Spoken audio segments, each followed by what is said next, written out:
Que el Señor te bendiga, mi querido hermano y hermana. Ahora vamos a estudiar el capítulo número 10 del libro El Camino a Cristo.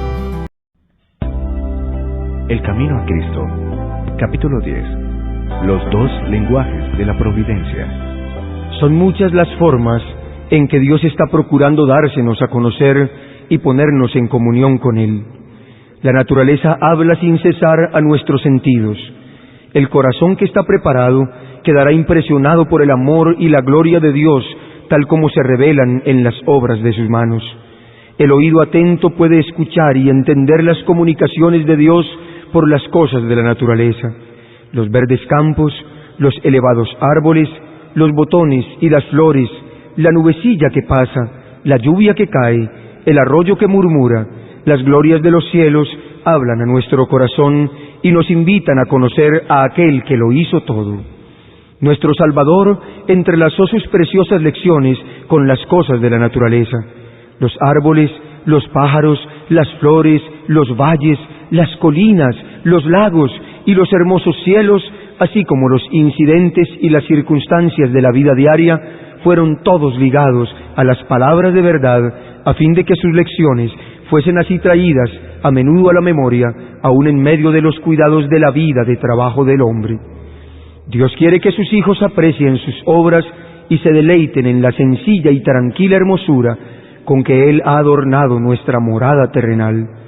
Él es amante de lo bello y sobre todo ama la belleza del carácter, que es más atractiva que todo lo externo, y quiere que cultivemos la pureza y la sencillez, las gracias características de las flores. Si tan solo queremos escuchar las obras que Dios ha hecho, nos enseñarán lecciones preciosas de obediencia y confianza. Desde las estrellas, que en su carrera por el espacio sin huellas, siguen de siglo en siglo sus sendas asignadas, hasta el átomo más pequeño, las cosas de la naturaleza obedecen a la voluntad del Creador. Y Dios cuida y sostiene todas las cosas que ha creado. Él sustenta los innumerables mundos diseminados por la inmensidad. También tiene cuidado del gorrioncillo que entona sin temor su humilde canto. Cuando los hombres van al trabajo o están orando, cuando descansan o se levantan por la mañana, cuando el rico se sacia en el palacio o cuando el pobre reúne a sus hijos alrededor de su escasa mesa, el Padre Celestial vigila tiernamente a todos.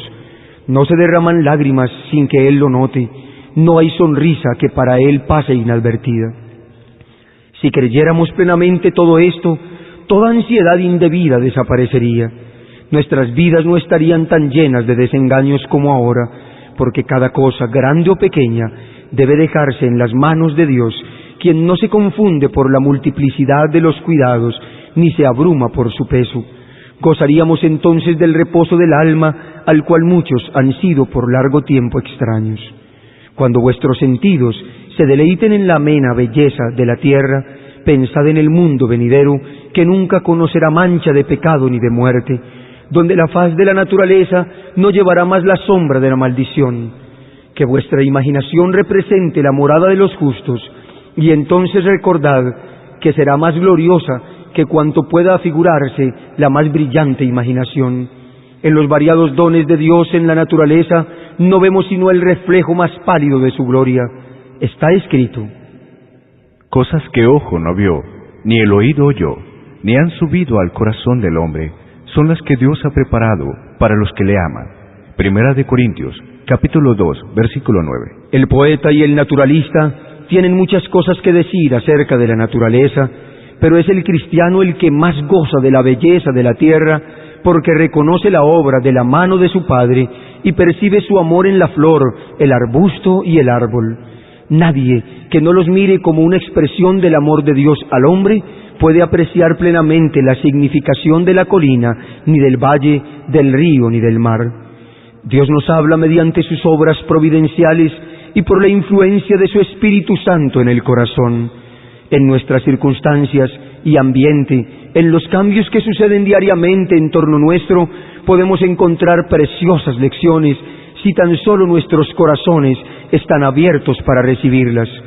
El salmista, trazando la obra de la providencia divina, dice: de la misericordia de Jehová está llena la tierra, y también ¿quién es sabio y guardará estas cosas y entenderá las misericordias de Jehová? Salmos, capítulo 33, versículo 5 y capítulo 107, versículo 43. Dios nos habla también en su palabra. En ella tenemos en líneas más claras la revelación de su carácter, de su trato con los hombres y de la gran obra de la redención. En ella se nos presenta la historia de los patriarcas y profetas y de otros hombres santos de la antigüedad. Ellos eran hombres sujetos a sentimientos semejantes a los nuestros. Santiago, capítulo 5, versículo 17. Vemos cómo lucharon entre descorazonamientos como los nuestros, cómo cayeron bajo tentaciones como hemos caído nosotros, y sin embargo cobraron nuevo valor y vencieron por la gracia de Dios, y recordándolos nos animamos en nuestra lucha por la justicia. Al leer el relato de los preciosos sucesos que se les permitió experimentar, la luz, el amor y la bendición que les tocó gozar, y la obra que hicieron por la gracia a ellos dada, el Espíritu que los inspiró enciende en nosotros un fuego de santo celo y un deseo de ser como ellos en carácter y de andar con Dios como ellos. Jesús dijo de las Escrituras del Antiguo Testamento: y cuanto más cierto es esto acerca de nuevo, ellas son las que dan testimonio de mí, el Redentor, aquel en quien se concentran nuestras esperanzas de la vida eterna. Juan, capítulo 5, versículo 39. Sí, la Biblia entera nos habla de Cristo, desde el primer relato de la creación, de la cual se dice: sin Él, nada de lo que ha sido hecho fue hecho, hasta la última promesa: mira que yo vengo pronto. Leemos acerca de sus obras y escuchamos su voz. Juan, capítulo 1, versículo 3, y Apocalipsis, capítulo 22, versículo 12. Si deseáis conocer de sus obras y escuchar su voz, si deseáis conocer al Salvador, estudiad las Santas Escrituras. Llenad vuestro corazón de las palabras de Dios. Son el agua viva que apaga vuestra sed. Son el pan vivo que descendió del cielo. Jesús declara: si no coméis la carne del Hijo del Hombre y bebéis su sangre, no tenéis vida en vosotros. Y al explicarse dijo: las palabras que yo os he hablado son espíritu y son vida. Juan, capítulo 6, versículos 53 y 63. Nuestros cuerpos viven de lo que comemos y bebemos, y lo que sucede en la vida natural sucede en la espiritual. Lo que meditamos es lo que da tono y vigor a nuestra naturaleza espiritual. El tema de la redención es un tema que los ángeles desean escudriñar. Será la ciencia y el canto de los redimidos durante las interminables edades de la eternidad. ¿No es un pensamiento digno de atención y estudio ahora? La infinita misericordia y el amor de Jesús, el sacrificio hecho en nuestro favor, demandan de nosotros la más seria y solemne reflexión. Debemos espaciarnos en el carácter de nuestro querido Redentor e Intercesor. Debemos meditar sobre la misión de aquel que vino a salvar a su pueblo de sus pecados. Cuando contemplemos así los asuntos celestiales, nuestra fe y amor serán más fuertes y nuestras oraciones más aceptables a Dios, porque se elevarán siempre con más fe y amor. Serán inteligentes y fervientes. Habrá una confianza constante en Jesús y una experiencia viva y diaria en su poder de salvar completamente a todos los que van a Dios por medio de Él. A medida que meditemos en la perfección del Salvador, desearemos ser enteramente transformados y renovados conforme a la imagen de su pureza. Nuestra alma tendrá sed y sed de ser hecha como aquel a quien adoramos. Mientras más concentremos nuestros pensamientos en Cristo, más hablaremos de Él a otros y lo representaremos ante el mundo. La Biblia no fue escrita solamente para el hombre erudito. Al contrario, fue destinada a la gente común. Las grandes verdades necesarias para la salvación están presentadas con tanta claridad como la luz del mediodía, y nadie equivocará o perderá el camino, salvo los que sigan su juicio privado en vez de la voluntad divina tan claramente revelada. No debemos conformarnos con el testimonio de ningún hombre en cuanto a lo que enseñan las Santas Escrituras, sino que debemos estudiar las palabras de Dios por nosotros mismos. Si dejamos que otros piensen por nosotros, nuestra energía quedará mutilada y limitadas nuestras aptitudes. Las nobles facultades del alma pueden perder tanto por no ejercitarse en temas dignos de su concentración, que lleguen a ser incapaces de penetrar la profunda significación de la palabra de Dios. La inteligencia se desarrollará si se emplea en investigar la relación de los asuntos de la Biblia, comparando texto con texto y lo espiritual con lo espiritual. No hay ninguna cosa mejor para fortalecer la inteligencia que el estudio de las Santas Escrituras. Ningún libro es tan potente para elevar los pensamientos, para dar vigor a las facultades, como las grandes y ennoblecedoras verdades de la Biblia.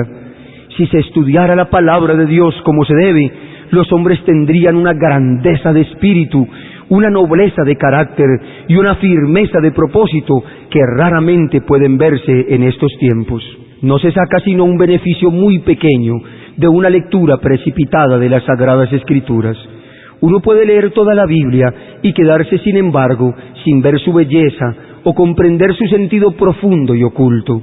Un pasaje estudiado hasta que su significado nos parezca claro y evidentes sus relaciones con el plan de la salvación es de mucho más valor que la lectura de muchos capítulos sin un propósito determinado y sin obtener ninguna instrucción positiva.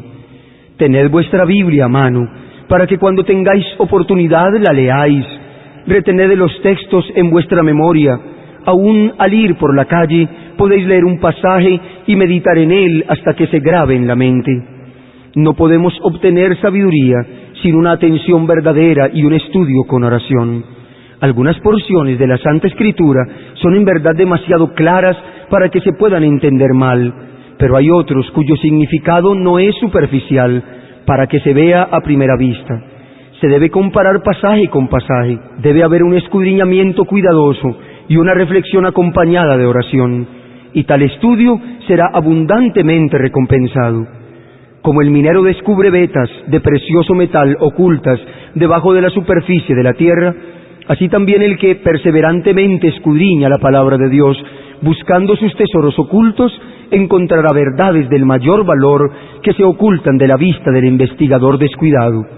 Las palabras de la inspiración, examinadas en el alma, serán como ríos de agua viva que emanan de la fuente de la vida. Nunca se debe estudiar la Biblia sin oración. Antes de abrir sus páginas debemos pedir iluminación al Espíritu Santo y ésta nos será dada. Cuando Natanael vino a Jesús, el Salvador exclamó: «He aquí un israelita, de verdad, en quien no hay engaño». Le dijo Natanael: «¿De dónde me conoces?». Respondió Jesús y le dijo: «Antes que Felipe te llamara, cuando estabas debajo de la higuera, te vi».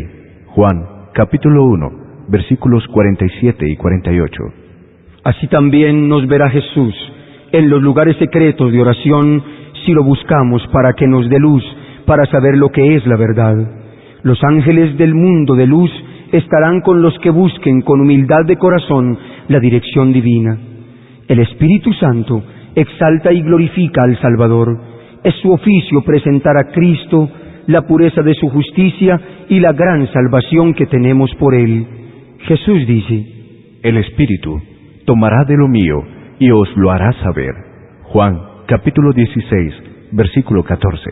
El Espíritu de verdad es el único maestro eficaz de la verdad divina. ¿Cuánto no estimará Dios a la raza humana, siendo que dio a su Hijo para que muriese por ella, y manda su Espíritu para que sea el maestro y continuo guía del hombre?